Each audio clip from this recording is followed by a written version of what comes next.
Hey, guys, playing around with something. Just playing around with something, playing around with something. But either way, man, it stopped me from actually getting on here on time. I had some conversations I had to have before I jumped on this. But yeah, man, we're back. This is Leon with Real Estate Lunchbox. This is where real estate meets the culture, and we have these conversations where we talk about real estate, the culture, how it is forming, what's taking place right now, where the market is going. 20 years in the real estate business, investor, agent, broker, um, fix and flip, wholesale, creative financing. I've done a lot of those deals. And I would say that's probably the thing that makes me a little different for some people. Most of these guys have done deals, and a lot of people do some really good things, buy a bunch of property, all those different things. I would say I kind of speak to you not just from the perspective of someone who became an agent in order to, not in order to learn, I would say, investing, but discovered fast that investing and learning how to work with investors was the best thing that can actually happen to a real estate agent. That's why I did a book called Six Figures Working with Real Estate Investors, and is in a link below. Go ahead and pick it up. Spend the $4. It'll change the way you look at the business if you're an agent. But that's what we do. And even if you're not an agent, if you're a wholesaler, it doesn't matter. But if you're an agent, it works a whole lot better because it is working with investors. Um, but that's what we got. So we got an exciting show today. We're just going to talk about the market. Oh, no. We're going to talk about everything going on. And I got a couple stories we're going to go to. My trusty mouse is not working, so I don't quite know. But you might see me reaching on the screen. Who cares? That's the way it is done right now. But before I even get this started, honestly, you know what I always love to do? I always like to, I'm going to react to this real quick because I definitely want to see. I thought this was I thought this was interesting because there's a lot of people that's actually in this specific situation. So it kind of made me think. I'm going to be 55 this year, and I had to face something really uncomfortable. I've worked since I was 15, and I have nothing saved for retirement. And it's hard to say out loud, but it's true. But instead of letting that truth shape me, First, I'm going to say she's not alone. There's a bunch of people that I know have confided in me. I know people. They're 55 years old. I had a guy talking to me the other day. He said, man, I'm 47, 48. I got to build something for myself. I don't know if she has children. I don't know if she has a home. I don't know if she has a spouse. I don't know that type of information. I know 40 years of working, nothing to show for it. You're working since you were 15. One thing I can say, if you were a 15-year-old and you knew what to do and how to save your money, and you had someone that was guiding you as far as in the market, the changes that were coming to it, and you didn't follow them, then we can hold you accountable. But in this type of situation, it tells me and shows me, which I know already, and a lot of you guys know already, that education when it comes to finances, it's probably one of the most confusing things that you'll come by. It's confusing on YouTube. It's confusing when you just even talking about sitting down and talking to a financial advisor. Oh, how do I save? If you look for them to tell you, then it's going it's going to be a world of hurt. Oh no! But she's not alone. A lot of people look at that. I see people that come into dealing with wholesaling, dealing with fixing and flipping, dealing with real estate, and they've heard real estate as being a way to build wealth, generational wealth, and we'll talk more about this generational wealth conversation because I think that's a weird thing to actually call it, generational wealth. But they come in with that conversation, and pretty much, how do I make this thing happen? How do I build this generational wealth? Which we'll talk more about that. The reality of it is this: for her to be at that place because of the way we are right now in this time, you should be able to build skills faster, work with people, and build a system, a company, a product using little or no people to do it, if that is what you want to do to actually build wealth. As far as in getting a job and investing, I can't advise you on that. I don't know. I know a bunch of people that do have 9 to 5s that make great income. And when you stack it, they turn around and that great income helps them actually add assets to their portfolio. But that's not for everybody.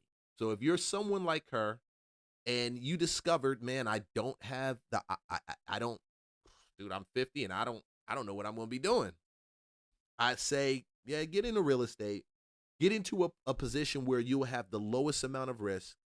I always advise wholesaling or creative financing. And if you don't want a wholesale or creative financing, I advise becoming a private money or hard money lender. Find a couple companies to work with that will actually send you income every time you close a deal. That's something you want. That's what you want. That's going to take someone like her from being in a place where they don't know anything about the business to knowing and learning the business, because you're helping other people do the business. And then you go a little step further from there, you're finding the opportunities that are in the business. So if you can take the time and just say, that's what I want to do, make that decision, it's the lowest barrier of entry. If you're ready to put in the work to actually do it, then you're going to find out that you're able to become, for example, become a private money lender. Get about 5 or 6 private money people under your belt. Go work. Let some investors know, hey, I got cash to be able to sell. Learn how to market. Learn how to sell yourself.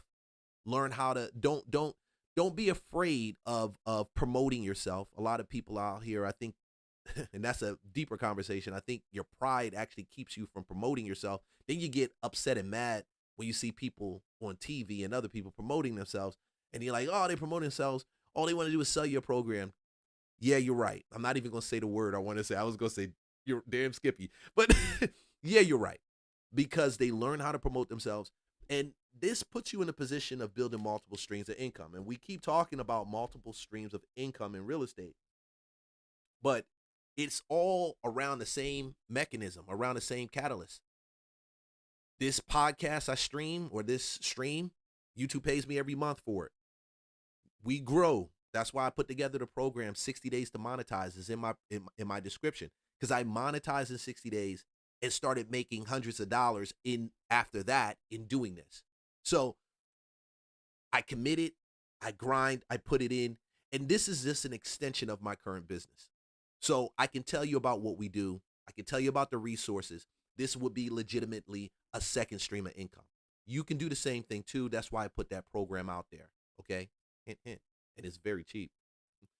But when you find yourself in that situation and you want to get into the business and you're working your 9 to 5, that is the easiest way to get in. I never, right? I used to tell people, go get your real estate license, learn it. Yeah, you do learn contracts. You do learn all these different things, but honestly, your license doesn't teach you how to sell. Selling and marketing is the biggest thing right now.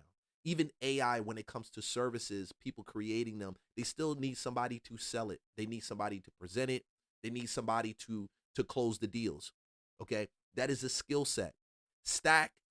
Do skill set stacking. Do skills stacking. I keep saying skill set stacking. Excuse me. Do some skills stacking. Stack whatever you are proficient in right now that you do daily. If you are in the real estate space, finance space, insurance space, it doesn't matter. You have a skill that you use right there. So stack on top of that the skill of selling. Stack on top of that the skill of marketing.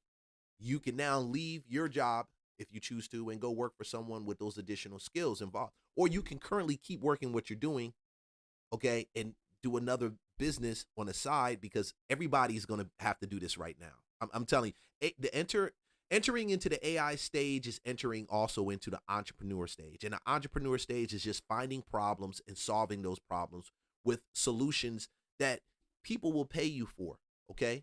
You're listening to me because I do have solutions, and I'm telling you the problems, not just I faced, but people that I know, so many people I know that actually face this situation. They need to make a break from what they're currently doing, or they need to keep doing what they're currently doing and add additional streams around it. You choose the business, and things like your YouTube, things like your whatever the business may be, they stack. If you want to be a private money lender, you do not have to sit in school and become a real estate investor or get your real estate license to become a private money lender. There are so many private money lenders that I know of personally that do great real estate They've owned properties, they flip properties, they've done the real estate portion, and guess what? They have cash and access to that money, access to cash. Where to find the cash? Everybody needs it. Agents need it, investors need it, wholesalers need it, fix and flippers need it. So you now become the resource. And guess what? When you learn how to do YouTube and how to actually speak on channel on screen, how to put well crafted videos together on you just created a mechanism that can give you 4 million impressions in your first quarter. And I'm only saying that because that's what I did. 4 million impressions in the first quarter. Okay. Slowly building. And now our focus now is to find the tools to find the problems and put the tools that we have together with your problems. So you are able not just to listen to content, but to walk away with a plan, something that will help you change where you're at right now. That's the biggest part. So don't give up hope. Don't spaz out. That's what I'm really saying. I'm letting it wake me up. I don't want to spend the rest of my life just trying to survive. I want to build income in a way that actually gives me freedom and flexibility and just enjoyment in life. So that's what I'm doing now. That's what I'm doing now. Boom. And that's, man, that's the most beautiful thing. And I think when we understand how beautiful that is, look, I'm going to be struggling today. My mouse is like completely going right now. So, okay, this is just how it is. This is just how it is, baby. This is just the game. And you got to be able to navigate it. Like I told you, this is the game. Like literally, I'm sitting before I got on this call, got on this stream. I was talking to one of my partners about a real estate deal and financing, and we're talking about something we spoke to on the lender last night about coming together. So that's the other portion. You say multiple streams. Yes, an agent, a broker, what is it? A lender, wholesaler, YouTuber. You stack these skills on top of each other. You become more and more formidable in whatever space you're going to be in. There's no place you'll go right now. I used to build Facebook ads, right? And I would build Facebook ads for people, and then they would pay me $1,000, $1,500 to build the Facebook ad and to run the ad campaign monthly. And then I started discovering, I had a mentor say something to me one time. When I started YouTube, I was into it. He had already had a YouTube channel. Mentor said, you're paying to run my personal ads as an agent. I was paying somewhere close to $1,000 a month. Okay. The people I was running ads for and putting ads together for, very similar to what I was doing already for myself. Okay. They were practitioners in the space. He said, man, they're going to spend $1,000, $1,500. Some people spend up to $20,000 a month just on advertising on Facebook. He said, you spent all that money. I got 10 million impressions this month, and I would have to spend about $20,000 to get those 10 million impressions from Facebook. When he said that, it changed my scope. Matter of fact, when he said, I stopped thinking about running ads for people, okay? And I got more serious about this and what the channel I'm talking to you on right now. And then I started building other channels. I got other channels. Because the goal was to get people to a place where their problems were solved, a border solution for them, and I was able to change their life, whether I sat with them for 3 months or for 6 months. It didn't matter. They were a part of the community. Hint. We got a new community. It's a school community. I haven't put it out yet. It's coming. Don't worry. Be patient. Okay? Because I just don't want to send you somewhere and say, hey, pay a couple dollars for it and you get this, and it's not as valuable as you need it to be. You need it to have value. Okay. But he told me that, and it changed my mind. My light bulb went off. I said, damn, I never thought about that. I never thought about it. But yeah. So don't let people make you afraid. My whole point, just driving it home, don't let them make you afraid, because AI is out, and that's true. AI is taking people's jobs. But AI is also going to create opportunity for people who understand AI, and they can work in it. Hint, hint. Coursera has a AI course, prompt engineering, $59 a month. Go to Coursera. subscribe, complete the training, so you add that certification onto your belt. And they've got a bunch of other certifications too that I've taken through them just to get a better understanding of AI. But going back to what I was saying, at the end of the day, with this shift with AI, is just going to become an extension, a tool on what you already do. It would just help you reach further. Give you an example. When I find stories, AI brings that to me every morning.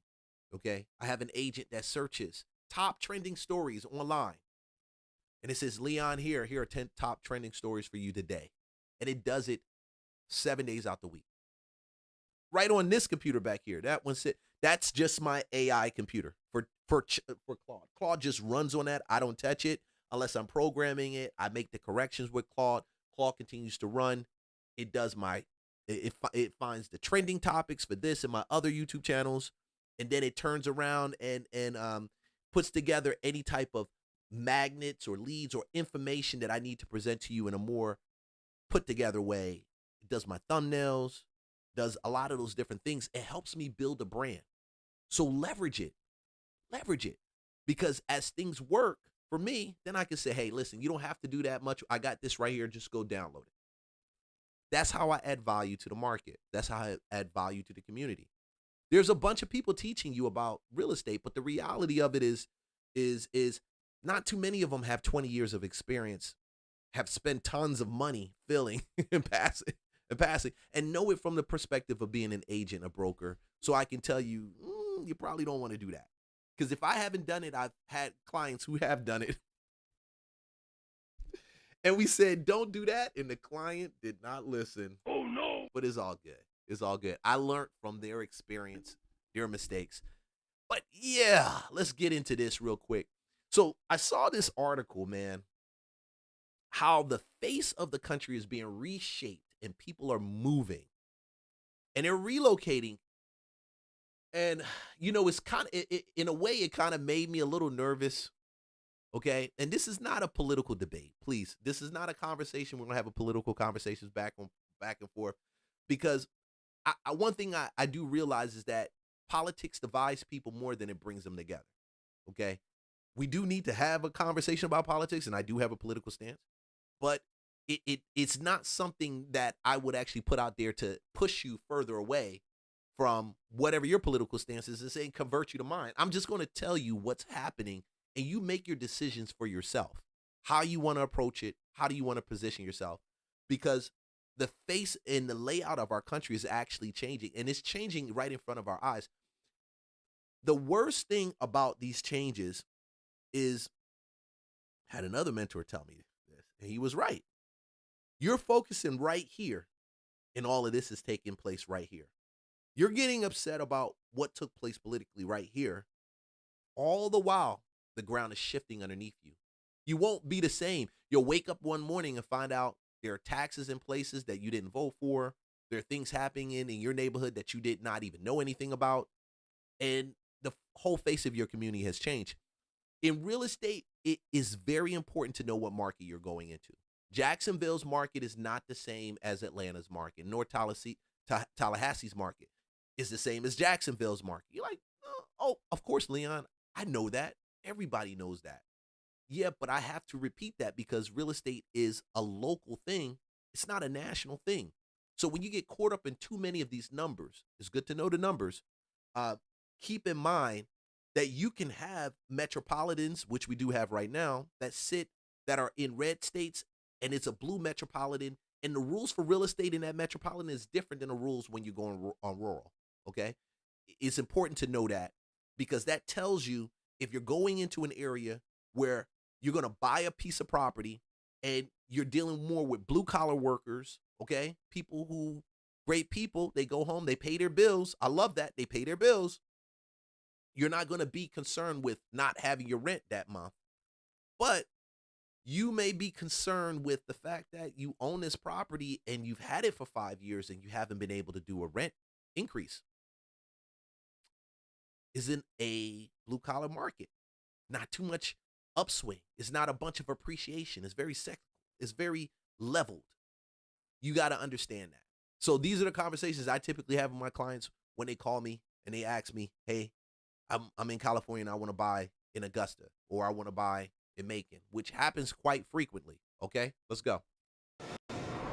America has covered a lot of ground over its short history, and it's on the move again. This time, the shift is political and geographical, with people leaving blue states and heading straight for red ones. This is the greatest wealth transfer in the history of the United States. We've never seen anything like this. Economist Stephen Moore sums it up pretty well. Billions of dollars shifting as millions pack up in droves. The latest census data shows a clear trend. California, New York, Illinois, New Jersey, Massachusetts, and others like them are losing people. It's been labeled the blue state exodus. Meanwhile, red states are benefiting and booming, like Texas, Florida, the Carolinas, Alabama, Arkansas, Georgia, and Tennessee in the South, and Utah out west. The main drivers behind this great migration center on sky-high housing costs, a mountain of regulations, and yes, tax rates. If they continue to charge. So I'm going to add something to this, which they're not saying. The more that these data centers for AI become prevalent, the more we see them pop up. And I didn't even know we got 4 of them in Atlanta, like literally in the city. I only knew about 1. I didn't know about the other 3. But the more those things pop up, do you think that there's some people out here that don't want to live near data centers? They don't want anything to do with it. They're going to move from the city of Atlanta, which is a little bit more liberal, to the outskirts of Atlanta, okay, which is a little bit more conservative. And it changes the dynamics of the counties that exist outside. Those things also affect your pocketbook. They also affect how you find deals. They also affect where you go to find deals. If you sell a deal in that area, you may be able to sell it simply because they see the value of having a house near a data center. They may, and then you have people that don't want anything to do with it. So data centers technology is also part of this. I think they limited the things that are actually switching and changing the face of how they do business. Go ahead, come on, let's go. 10, 11, 12, 13, 14% income taxes when you can pay 0 income tax in Tennessee and Texas and Florida.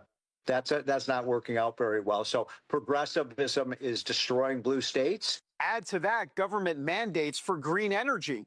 Many business leaders say that pretty much just doubles power expenses for residents. And it doesn't stop there. Many of these blue states choose unionization over right to work, often making it harder for businesses to operate or even relocate.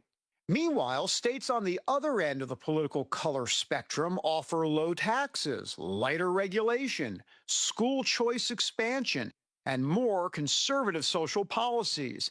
That's a combination many families don't want to pass up. Joel Kotkin is a presidential fellow in urban studies at Chapman University. People move in part because they don't feel comfortable anymore in where they are. This is very much expressed in the public schools, where not only are they not teaching particularly well, but they're also imposing ideologies on people. And I think that drives some people to red states. Kotkin says for many Americans, it comes down to a simple cost-benefit decision. What am I paying, and what am I getting in return? In a state like California, you pay high taxes, but you don't get much for your money. Schools still are pretty bad in much of the state. The roads are in terrible shape. The infrastructure isn't keeping up. So, people have to make a rational choice. And it's not just families. A growing number of billionaires, CEOs, and major corporations looking at the numbers are choosing states with lower taxes and a more business-friendly climate. The people who are moving out are the millionaires and billionaires. And they're taking their incomes, their jobs, their businesses with them. For more than 200 years, the Northeast was the country's economic engine. New York, Philadelphia, Boston, Baltimore. It was the proverbial pot of gold at the end of the rainbow. Not anymore. For the first time, starting 2 years ago, the Northeast is no longer the dominant economic section of our country. Now the region that's the dominant region is the South. And this... All right, hold on 1 second. I'm going to grab this real quick. Wife, hey, babe, I'm streaming. You good?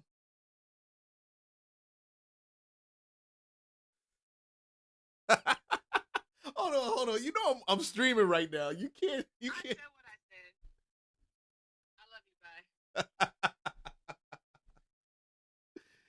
Oh, I ain't trying to get her pregnant again. Shift could lead to major political consequences. At this rate, the congressional map is expected to see a major reshuffling after the 2030 census. The respected Brennan Center predicts conservative red states will pick up 12 House seats, lost, by the way, by liberal blue states. It also brings seats in the Northeast down from 92 to 81. Southern states would add 19, taking their total to 164 seats. It could also mean a net gain of 10 electoral votes in states won by President Trump in 2024.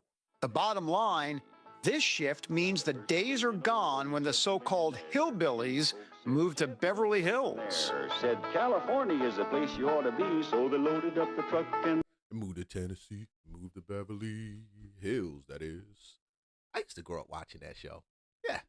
I'm going to stop it right there. We'll swap it out for another show, another video in a second. But this is important, and I see it already because most people just sit back and just listen to the news.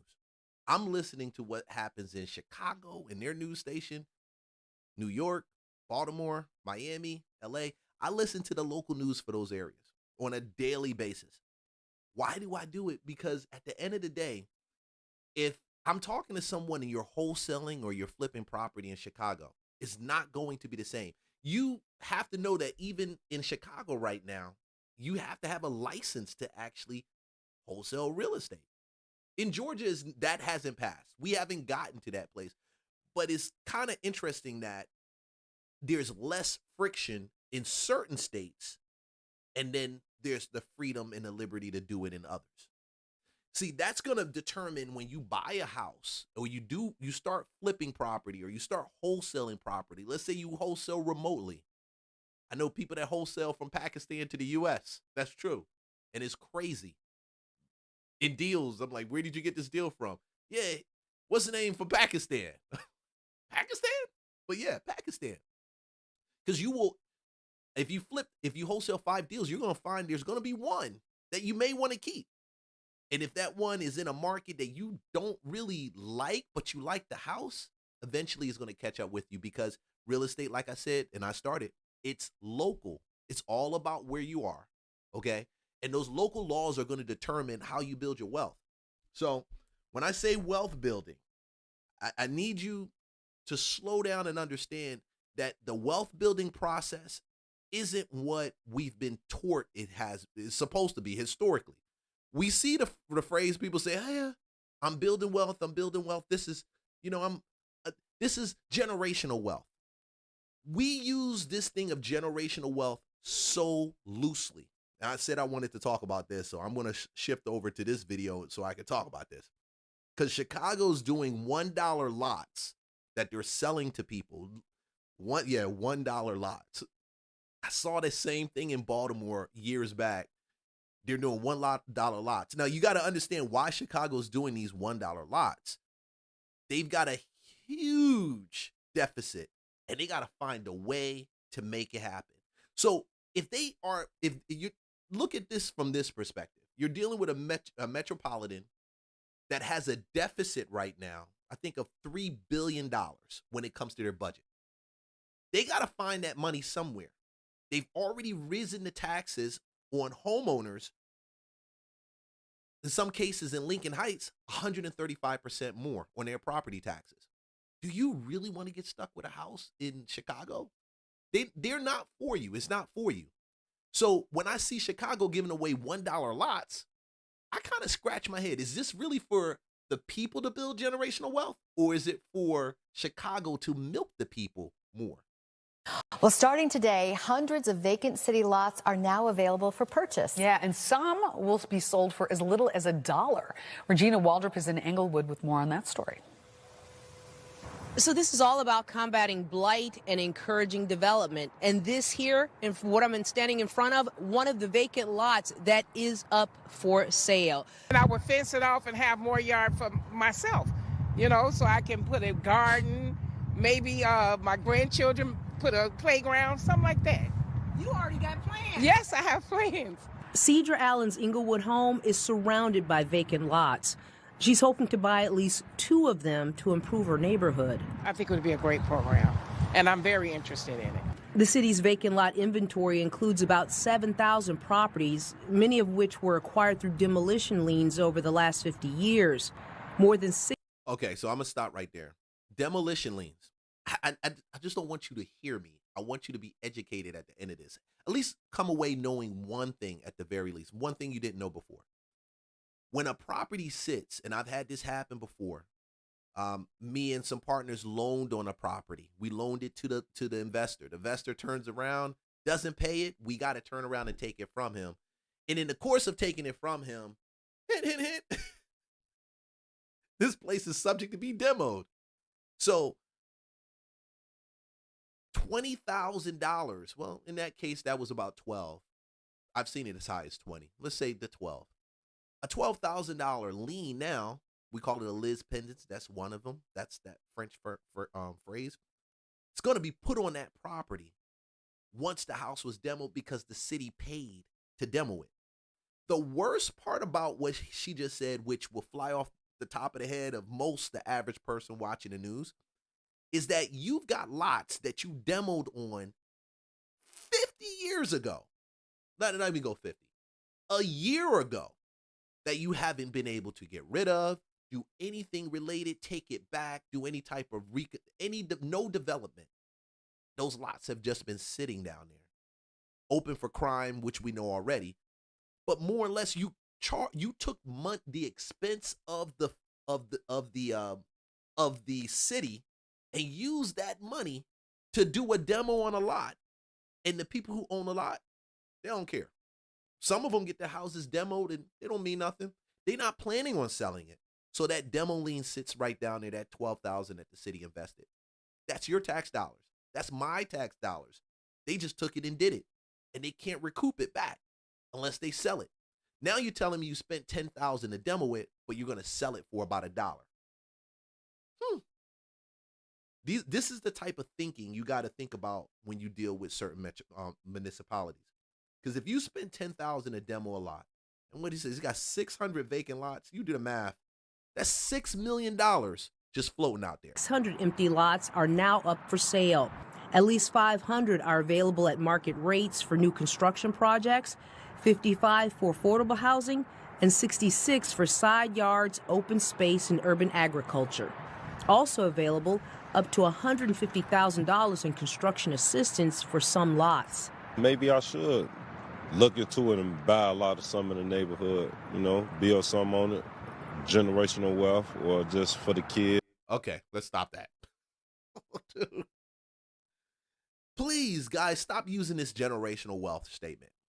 Stop using that terminology with no understanding of what they're telling you. I think Earn Your Leisure, EYL, some of these other channels, these people, they just started throwing it out there and everybody grabbed, oh, it seems so great, generational lot. You don't even care about your teeth being clean, which is 6 months down the line. You're going to think generational, which is 4 generations down the line. And I'm not talking to you personally. You know those type of people. They talk big, but they don't even clean their room, or they talk big and their shoes not even clean. Please. Understand the truth so they don't take you for this long road. Take you down this long road. Generational wealth takes about 3 to 4 generations to actually build. You got a mindset issue that has to be corrected just in the first generation. I sit down and I have land and I pass it on to my kids. I still gotta installing them how to actually take care of even raw land, because raw land still needs to be watched over. You still have people stealing people's raw land because it's been sitting down there. I'm like, damn, it's raw land. What, you're supposed to walk on it every day? But you have these stupid thoughts and they think these things. So when somebody says generational wealth, it sounds nice and savvy, but you got to realize to other people looking or hearing around you that's not of our ethnic culture or ethnicity, they don't sit down and say, I got to do something for generational wealth. And I know it because I work with them. Some of them loan monies on deals that I've done, okay? They don't speak like that. Because some of them struggle with just having their children handle what they've already built. I know guys right now, he's like 80 something years old. His daughter's 55, no kids, living in his house. The house is paid off. He has nowhere to leave his money. He has a heck of a lot of money. What do? You don't sit back and build for generation. I'm generational wealth, generation. We have to still teach our children about these assets, about these different things. They'll get it. And guess what? I grew up in the hood. God was able to escape the hood. Thank God for that. Okay? My kids are not in the hood. They still have, now I'm pouring into them. Their children are going to be a little bit better, well off. But we're only, second generation, third generation deep. They still have to come of age, and they still have to have children. And the thinking when it comes to money and assets still has to come from me down to them. I may break some things or create some things. When I say break some things, I was going to say breaking curses.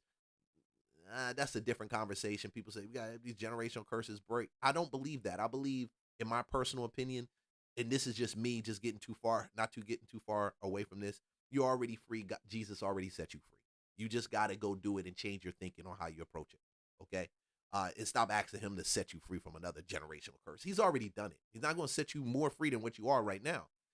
Execution is where things fall off for a lot of people because they keep waiting for this thing to appear of generational wealth or freedom, and it doesn't come about unless you execute upon it.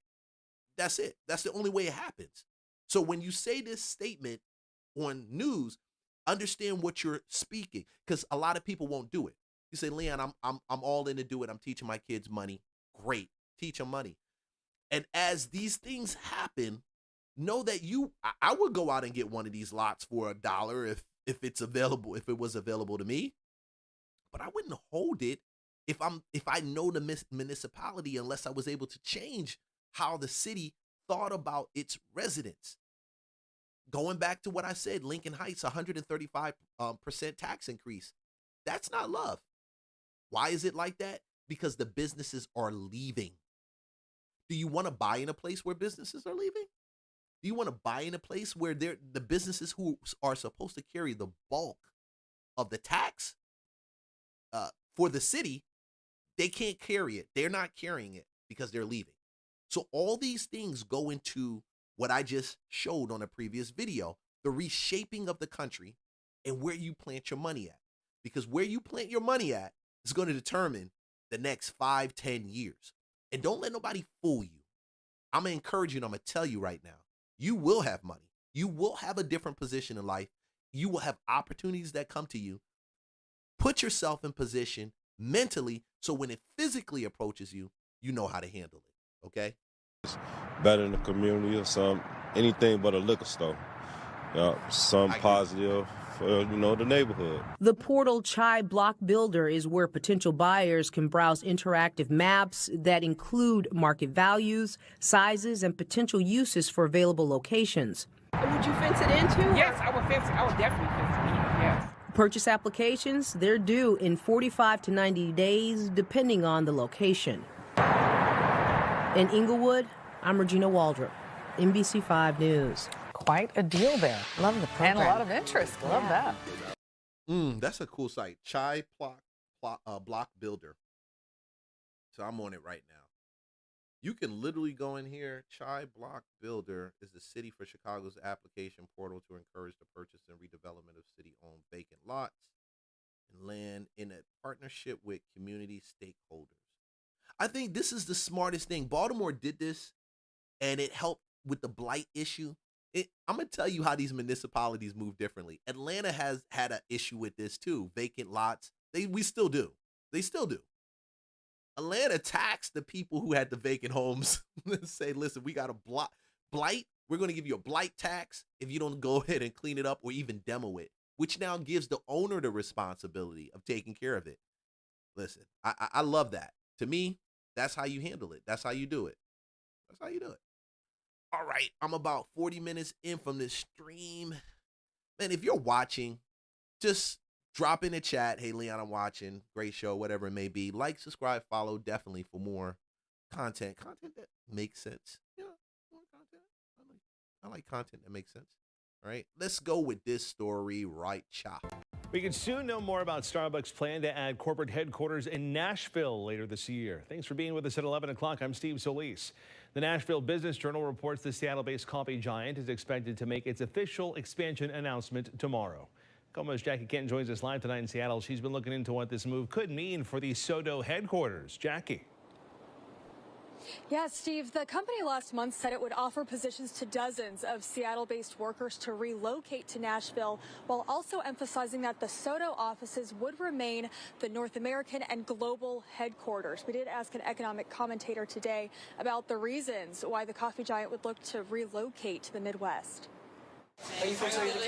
For many who visit the Emerald City, the oldest Starbucks in operation at Pike Place Market is a must-visit spot as a Seattle staple. Definitely something I want to see while we're down here. Some were surprised to learn the major employer for Seattle plans to relocate an unknown number of corporate workers to its soon-to-be expanded corporate headquarters in Nashville.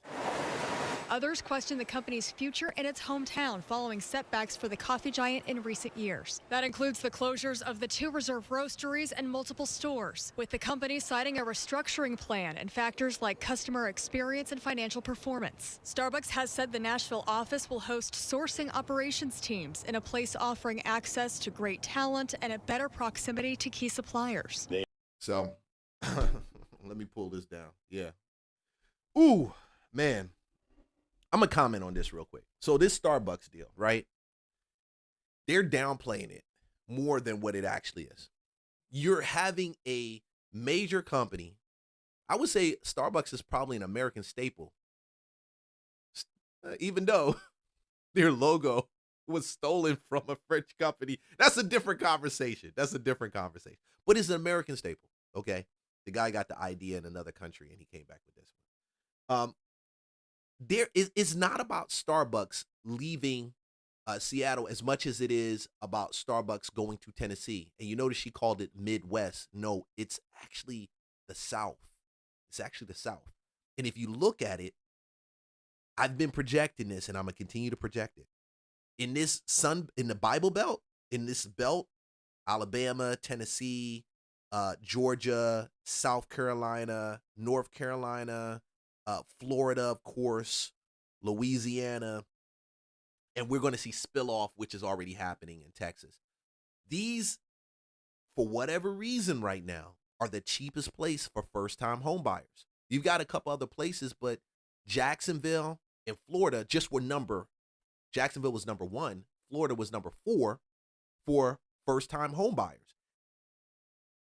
They're going where the land is cheaper, to do business is freer, okay? And they're bringing their money with them. Even though they keep that up there as a staple, and they say, yeah, we got to keep the store. That's our North American headquarters. Don't let them fool you and hit you with the okie doke. Seattle has no business in the downtown Seattle. It is. You can go on YouTube and actually Google downtown Seattle, and you will see the flight out of business going away from Seattle. Yeah. So you've got increased taxes in downtown.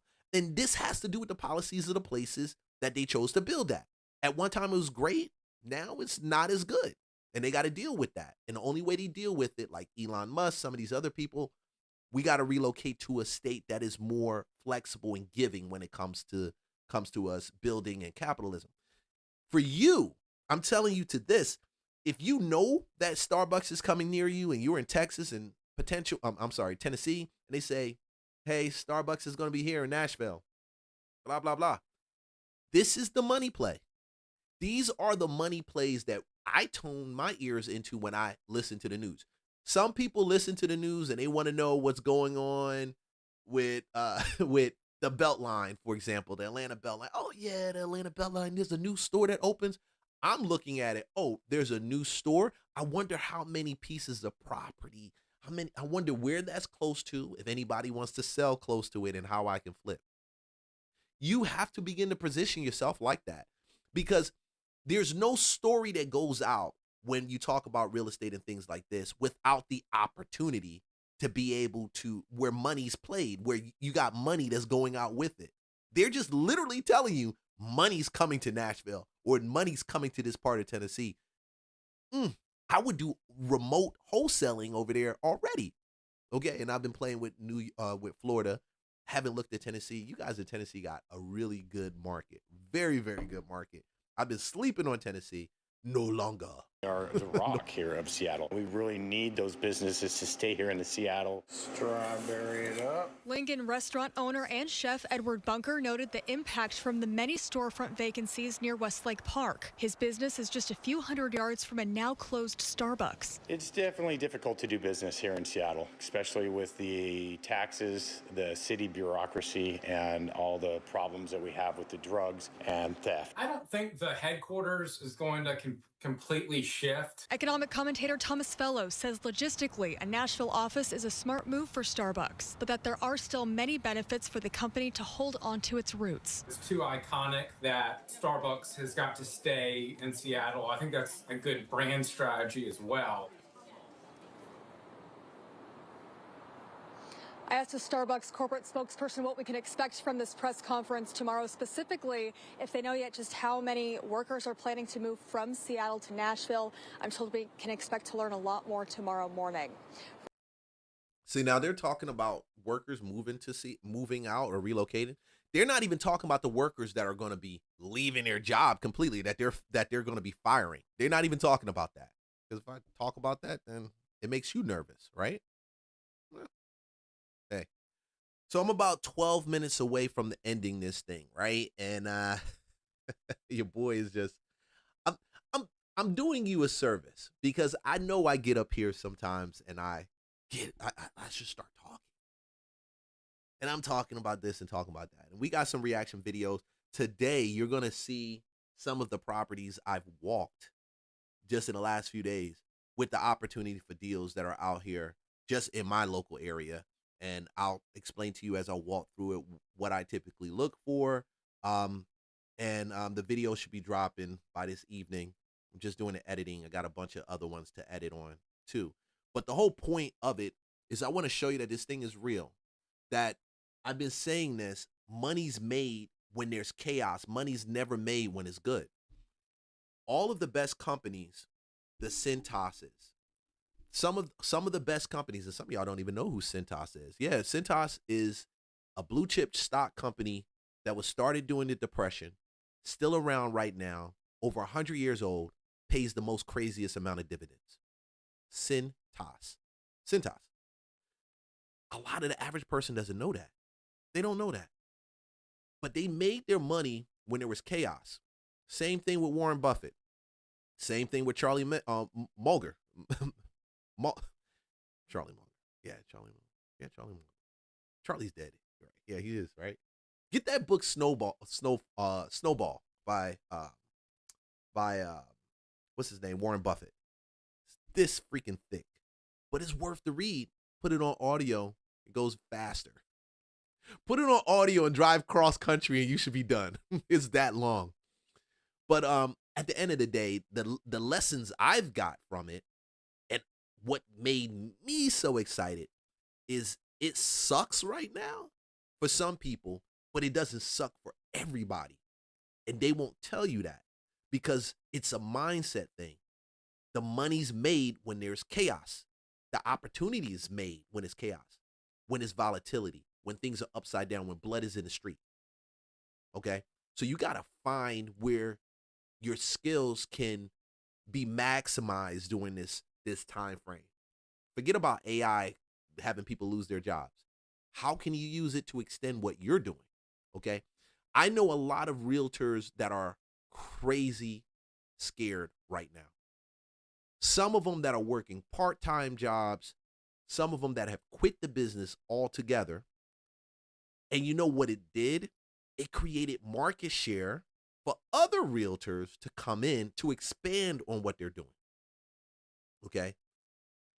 This is for any realtor, salesperson, loan person, anyone that's thinking about the business, wholesaler, fix and flipper, wherever you find yourself in the real estate space, even if you're somebody and you just want to get in, this is really for you because the fear can't be ignored, but you can't hold the fear in you. Like you wasn't designed to carry fear. That's a different conversation.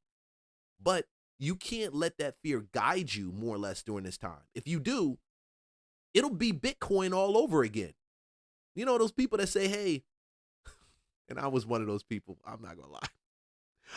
Bitcoin was $30. What was I doing? I was changing diapers. Why didn't I do anything? I was focused on changing diapers. Why? Because that's all I knew. I didn't want to become slightly curious about this digital, asset. So I lost out. White House, America's short 10 million homes. And we read this article a couple of years ago that was saying 4 million homes. Yeah. And a few years prior to that, 2.6 million homes, right? But the White House comes out saying 10 million, the White House estimates of how many single-family homes the U.S. is missing. Per the Council of Economic Advisors annual economic report of the president, this dwarfs prior estimates. Freddie Mac, November of 2024, said 3.7 million. Okay, just even before you even get too deep into this, if you don't know who this is Patrick Bet-David, PBD podcast. He runs a platform called Valuetainment. Made his money in insurance. This is the best way to make money right now, right? Insurance. Shout out to all my insurance people if you're doing it. He made his money in insurance. Great commentary on what's going on in the market. National Association of Realtors in June of 2021 said 5.5 million. Now they're saying 10 million. If home building had continued at its historical pace of 6,000 new homes per million people per year, the pace had held steady for decades before 2008. The U.S. would have had 10 million more homes today. The 2008 financial crisis essentially cut the home building rate in half, and it never fully recovered. The median home price right now is $534,000, up 52%, $534,000, up 52% from Q1 of 2020, according to Federal Reserve Bank of St. Louis. 40% American. Okay, home building and growth of the single-family stock had continued at a historical pace instead of falling dramatically after 2008. I got it in 2006. He's right. We had too many foreclosures that were available. We had to liquidate that. Y'all want to ask where these institutional buyers like the Invitation Homes that own all these properties, which people say they need to sell so Gen Zers can buy, but I'm gonna tell you Gen Zers don't want it, bro. There would be 10 million or more additional single-family homes. Basically, they would have had the inventory to keep brainwashing you that the American dream is having a house. The American dream is not having a house, okay? If you don't get it and you haven't gotten it, I'm going to tell you a secret. Rockefeller got it. Carnegie got it. They tell you all these things about these people, but they got this one thing down. It was not owning a home in America or a piece of property that gave you the American dream. It was businesses. It was only a business. That's why I say right now, this is the lowest barrier of entry to getting into a business that you'll have. AI can literally build a website for you in 10 minutes. I did it yesterday, vibe coding.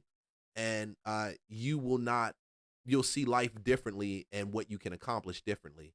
The growth controlled Freddie Mac, go buy some stock from them, in November 2024 said the U.S. was 3.7 million housing units short of what was needed based on demand from a growing population. So I think this is the best thing that ever happened. And I'm going to tell you why it's the best thing that happened. It woke up the Gen Zers out of a dream. It stopped the millennials from turning around and selling them a dream and a lie. And it stopped the baby boomers from cashing out massively on the lie. Okay. Oh no. And I'm not against anyone that wants to sell it. My neighbor, he's selling, baby boomer. They've been in this community I live in probably since 1980 something. Okay. Selling, going to take his proceeds and probably run to Mexico. Who knows? Right. But not all baby boomers are going to be able to sell. But at the end of the day, who cares anymore?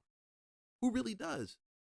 Because the American dream has shifted from being a dream where you got to own a property to being a dream where you got to own a business. That's why I'm always an advocate of wholesaling and YouTube and these digital things that you can easily execute and put into play and start building systems, okay? Simple tools that save you time, energy, and money, right? Building these systems, saving you some time, energy, and money. I like that one right there. So you can go ahead and start executing upon bringing in some additional income during this time. That's the American dream, because when you become better at it with the skill set and you know how to point out the ARV in a house like that, you get closer to making more money and more deals more consistently. And now your boss gets upset. Now your manager wonders why you aren't really committed no more. It's because I'm building something on the side, which I advise everybody to do. Don't own a home, believe buying one in the future will be impossible, according to CNBC. Only 8 of the 50 largest U.S. metro areas are currently buyer markets. Half of those 8 are in Florida. The rest are Atlanta, Austin, Nashville, Riverside, and a U.S. Senate passed a bill last month, an 89-10 vote, but its fate in the House is uncertain. So when you look at a number like this, they're saying if we don't use the number 534, we just assume it's $450,000 per unit at 10 million unit shortages, represents $4.5 trillion in housing wealth that could enter the market, could create jobs, could be good for some people. Go back to that chart that you had, sellers and buyers. I mean, look at that. We've never had this big of a gap on sellers above buyers. Yeah. Like if you go look at 2021, that was the worst time. Like if you look at the... Let's blow this up. Stick with me. Let's blow it up so that you're able to see it a little bit larger. You know, I got to do it with my hands now. So I got into this game way before this 2014 ticker. 2020, we all dipped. This is the number of home buyers in the market in the historic fall for it, right? Buyers, they dropped.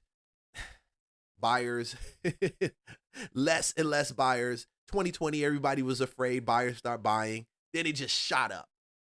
While this little faint line right here was the sellers. Inventory started dropping. Now, the sellers were in control. The middle of 2020, 2021, 2022, 23, 24, and the buyers were out there. Now, this buyer mark of 1.3 still hasn't hit the buyer mark of 2008. And I wish he had that up here. We're still dealing with more inventory now than they had in 2008 for buyers to buy from. Less inventory now than they had in 2008 for buyers to buy.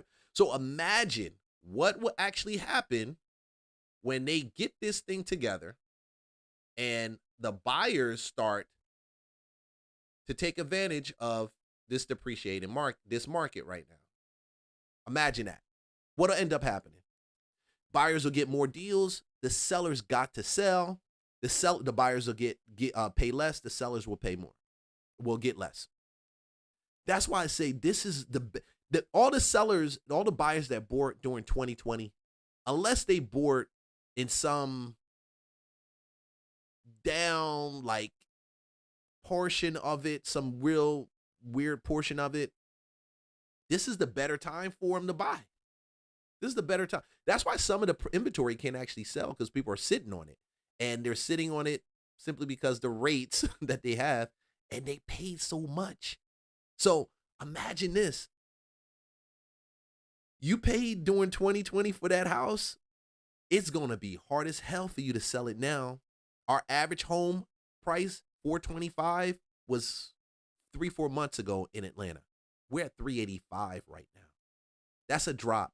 So if you bought and you had a little bit of equity to deal with, you literally have none right now.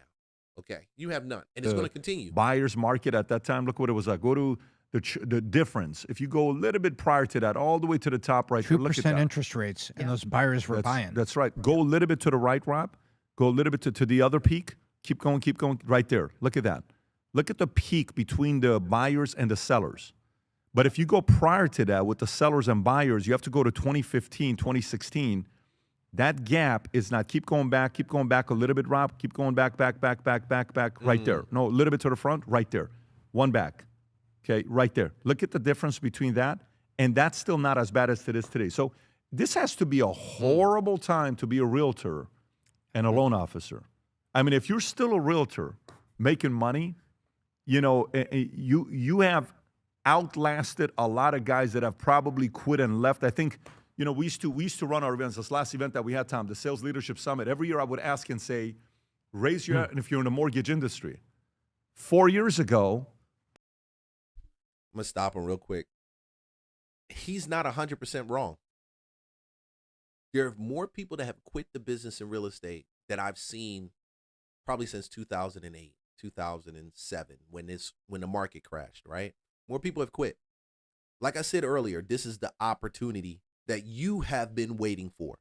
I'm going to cheer you along. I'm going to encourage you. I'm going to put the resources out there. I'm going to continue to shout it. And I'm going to shout, use AI to make a real estate business right now and to grow and to scale, or even just to put an additional couple $1,000s into your pocket every quarter. Okay? Because the agents that are quitting are the ones that don't have any systems. They don't have tools. They may have a bunch of tools, but they don't have any systems. What is it? Something that can help you do your job easier, right? They don't have that, saving you time, energy, and money, right? They don't have none of that. They have to scramble to put that in a place, or they just completely quit. Just burnt out. I can't do it no more. Who knows this is going to shift? Do I have to learn another AI thing? For the people that aren't licensed, you haven't been brainwashed, don't go get licensed. Go get in a business. Go become a private money lender. Go wholesale some houses. Go to your nearest Georgia RIA or your nearest RIA and meet people and network. Well, let me slow you down. Don't just network and you don't have any value. So become a loan officer where you can offer value, because I hate networking with people that don't have any value. And they say, yeah, let's network. Why am I networking with you? You don't have anything to provide for me. This is not a training session. If you want that, we can do training. That's a different thing. We can charge for that. But it's not true networking. But they're quitting. And they're going to quit more. And it's going to happen. And if you're smart, if you just calm down and calm your brain, just slow down and just calm yourself. Calm your brain, calm your spirit, have a sense of peace and sit on it. You'll find and discover that this is probably the best thing that ever happened to people like you and me who love finding opportunities in markets. It was 40% were all in mortgage and real estate. We have 403 people in the room, attendees. I asked them, raise your hand if you're in a mortgage business. How many people raised their hand? A guy named Phil. No, he's not kidding. One guy raised his hand. And 5 years ago, when he would talk to these guys, they had 3 Rolls Royces, 2 Ferraris, 3 homes, vacation homes, 17 Rolexes. It's a very different ballgame for some of these guys that they're going through it. Brandon, your thoughts on the story? Yeah, I'm going to cut it right there. Very different ballgame. Very different ballgame. And what's worse for them is they're slow to change. Very slow to change. One of the reasons why real estate lunchboxes exist is simply because I knew this was coming. I wanted to make the change, and I wanted to go one to many, and I wanted to touch as many people out here that I can, and I wanted to give them the amount of wisdom and the things and the understanding and the things that hit me upside the head. I wanted to give it to them, as many as I could, so that now, as the market starts to shift and change starts to happen, like real people can actually do some real business and do some real deals. So there's ways to make bread out here. Don't let nobody fool you on this. Hey, like, subscribe, follow for more content. I'm going to tell you right now, I'm going to clip this because it is time for me to roll out. I got some work I got to get done. I appreciate you guys checking it out. My name's Leon Duncan. This is the Real Estate Lunchbox. Don't let nobody fool you. God loves you just the way that you are. Go win. Don't listen to them jokers. They don't know what they're talking about.